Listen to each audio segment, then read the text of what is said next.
भगवते वासुदेवाय। नारायणं नमस्कृत्य नरं चैव नरोत्तमं देवीं सरस्वतीं व्यासं ततो जयमुदीरयेत्। मूकं करोति वाचालं पङ्गुं लङ्घयते गिरिं यत्कृपातमहं वन्दे परमानन्दमाधवम्। निगमकल्पतरोर्गलितं फलं शुकमुखात् अमृतद्रवसंयुतं पिबत भागवतं रसमालयं। मुहुरहो रसिकाः भुवि भावुकाः। गोविन्द गोविन्द गोविन्द पदुं गळुछि मकरन्द। से मकरन्द पान करि हेळे तरिले ब्रजनारी। से ब्रजनारीଙ୍କ पୟରେ मन मोर हो निरन्तरे। मन मो निरन्तरे थाउ हा कृष्ण बोली जीव जाऊ। हा कृष्ण बोली जाऊ जीव मोते उद्धर वासुदेव। श्रीमद् भागवत प्रथम स्कंध तृतीय अध्याय।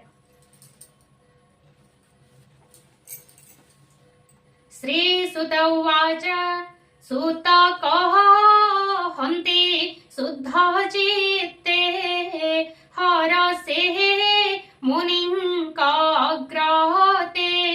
शृण सकल मुनिजने हरिचरित सावधाने। सृष्टिर काले से मुरारी महापुरुष रूप धरी। महतत्वादि अंगे पशि विराट रूपे ब्रह्मराशि। कलासे बहै षोडश अनादि परम पुरुष। बुद्धि चेतना अहंकार मन अंतरिक्ष समीर। अनल जल वसुमती पंच इंद्रिय जहा चिंते। जीव परमये षोडश ए आदि सृष्टि उपदेश। से सृष्टि संगे इच्छा करे जले जोग निद्रा विस्तारी। तानाभि कमल कमल प्रकाशी आच्छादिला जल। ब्रह्मा होइले तहु जात से प्रजापतिंकर नाथ। तार शरीर सृष्टि लोक प्रकाश होइले अनेक। से शुद्ध तत्व विश्वरूप जार भियाण मोह कल्प। अनेक चक्षु द्वारे भरी से विश्वरूप ब्रह्मचारी। सहस्र पाद उरुभुज शिर बदन नासा तेज। सहस्र लोचन श्रवण वसन कुंडल भूषण। मणिकुंडल झटकन्ति दिशन्ति अतिरूपकान्ति। से सृष्टि मध्ये मायाधर करई जेते अवतार। तांकर मूल विजयहि जगते ब्रह्म से बोलाई। जाहार संसार बळे गगन पृथ्वी पाताळे। देव मनुष्य पशु आदि निगम गोचर संपादि। प्रथमे कुमार वयस सृष्टि उदये उपवेश। दुस्तर ब्रह्मचर्य व्रते तप साधिले दृढ़ चित्ते। द्वितीय सृष्टिर आगमे साधिले यज्ञेश्वर नामे। पूर्व प्रलय काल बळे महिजे थिला रसा तळे। ताकू धरे नर हरि तक्षणे कोल रूप धरी। उद्धरी जले भसाइला बराह कल्प बोलाइला। तृतीये ऋषि संगे हरि नारद ऋषि रूप धरी। विष्णु भक्त जनहिते निष्काम भाव उपगते। चतुर्थे जन्म वेद कांडे धर्म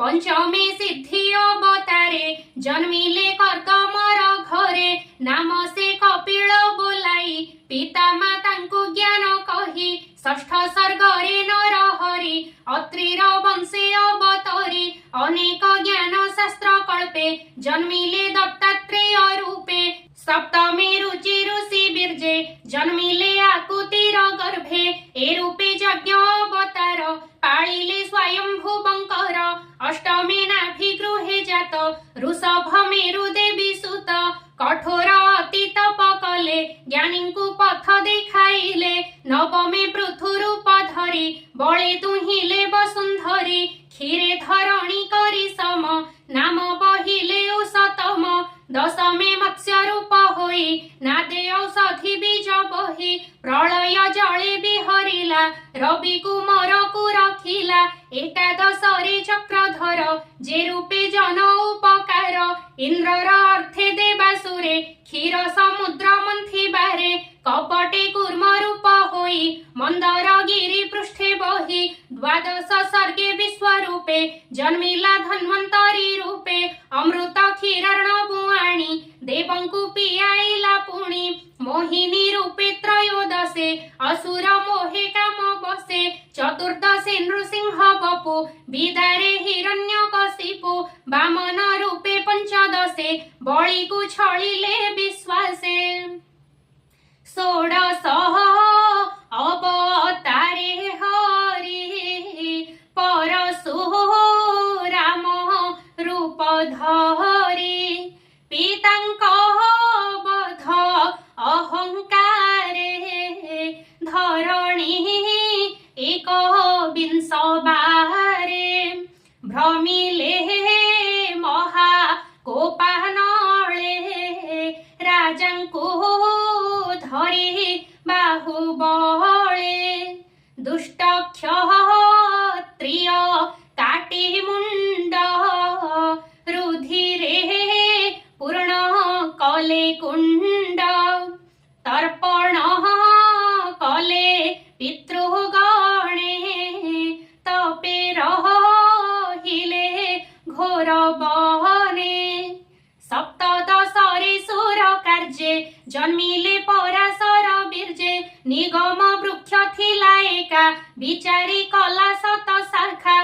प्राणीक देखी अल्प बुद्धि जे धर्म संसारे प्रसिद्धि से पुणी दिवाकर वंशे श्रीरामचंद्र अष्टादशे जलधि बांधि सीता छळे लंका ध्वंसिले भुज बळे रावण मारी देव कार्ये धर्म स्थापिले हो राज्ये ऊनविंशति रूपे हरि जादव वंशे अवतरी कृष्ण शरीर राम तुले अवनि भारानि बारिले कलिया गमे भावग्राही पाषाण्ड जन मन मोही बुद्ध नामरे द्विज घरे जन्मिले किकट नगरे ज्ञान उद्देश्य भगवान मोहिले असुरंक मन एमंते जन्म एक विंश सुजन हिते हृषिकेश से पुणी कଳି जुग अन्ते राजांकु देखिए जगते निर्दय हृदय प्रजा मारी धन जीवन नित्य हरि से कोपे विष्णु जसा घरे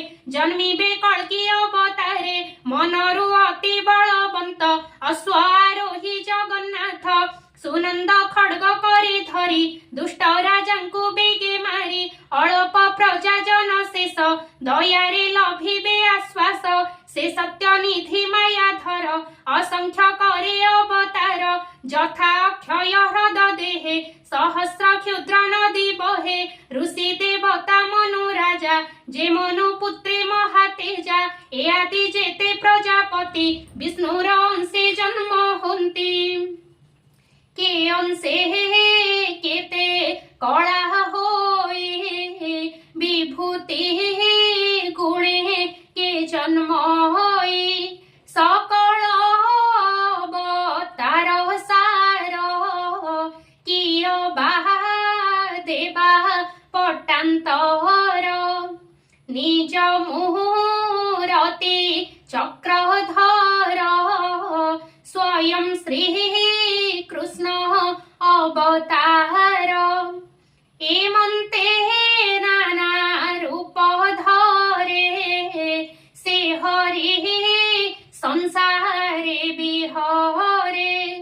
दुष्टं कह बल तेजे हरि संसार रखे नर हरि विष्णु का जन्म कर्म बाणी जेहा जत्ने नित्य शुणी रात्र दिवस मध्य जेबे काल बंचई कृष्ण भावे से दुख संकट तरंती जन्म मरणे नाही भ्रांति विष्णु जन्मई जनहिते एमंते नाना रूप जेते स्वभावे रूप जार नाही निर्लेप निरंजन सेहि मायार गुणे विरचित महत आदिरु संभूत जे सने मेघ शून्य थाई गगने धूଳି जे उड़ई ताहाकु दृष्टि ऊर्ध्वे देखी जे सत्य प्राय उपलक्षी ताहाकु बोली ज्ञानहीन एबे हो शुण मुनि जन स्वभावे दृश्य वर्ण नुहे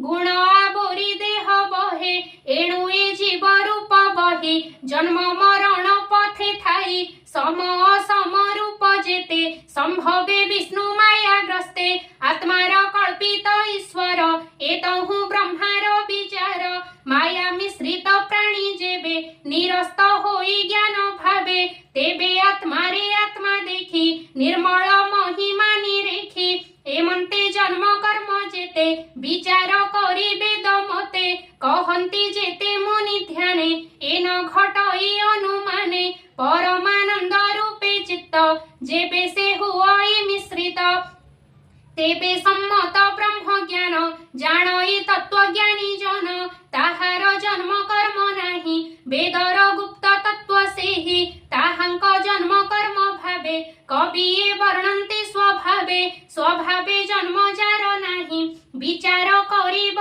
से काहि अमोह लीला नर हरि आत्मा रे विष्णु माया कहरी ब्रह्मांड सृजई पाळई ताहाकु अन्ते से भक्षई प्राणिंक मध्ये आत्मा तंत्रे षड्वर्ग जे भोगे नित्ये एणु ईश्वर से बोलाई किसो पमा देवी मोहि ईश्वर लीला कर्म जेते के जानी पारे तर्क मते एहार अछि जेते नाम स्वभावे जेते गुण ग्राम नट जे सने माया करी मोहई कुहुक विस्तारी अज्ञानी जानिब कि ताहा दूरधि गम्य विष्णु माया एकाल चक्र जार हस्त के जानी पारे तार ग्रस्त से हरि पाद पद्म बंध जे नित्य पिए मकरंद हिंसा कपट दूरे तेजी सर्वानुकूले कृष्णे भजी भकत भावेण भजन्ति से कृष्ण महिमा जानन्ति धन्य जीवन ताहांकर से हरि चरणे किंकर सर्व आत्मा को आत्मा भावे भजन्ति नित्य वासुदेवे एमंत भावे जे भजई ए माया ताकु न लागई ए जे पुराण भागवत निर्मल पद ब्रह्म तत्व कृष्णर चरित प्रशंसी प्रकाश कले ब्रह्म ऋषि जीवर मोक्ष फल अर्थे धन्य मंगल ए जगते सर्वनिगम इतिहासे सार उद्धरे मन तोषे आत्मज्ञानीଙ୍କ मध्ये सार जे सुख रूपे अवतार ताहांकु भागवत दीक्षा देई कहिले आत्मा शिक्षा से पुणी परीक्षित आगे कहिले आत्मा अनुरागे ब्राह्मण सापे से विकळे निवास करी गंगा कूळे परम ऋषि मेळे थाई कृष्ण चरणे मन देई ए भागवत रस शुणी तरिला भव तरंगिणी से कृष्ण लीला कार्य लाभे निज भुवने पुणी जीवे संगते घेनी धर्म ज्ञान निज शरीरे हेबे लीन ए कଳି जुगे जेते नरे पड़िबे माया अंधकारे ताहांकु तपन उदित होई बह भागवत राजा संगते गंगा तटे अनेक ऋषिंक संगते ए भागवत तत्ववाणी सुक मुनिंक मुख शुणी जानिले सुक अनुरागे एबे कहिली तुम्भ आगे कहि दास जगन्नाथ सुजन हिते भागवत ए भावे चिंत नर हरि घोर संसारु जीवतरि।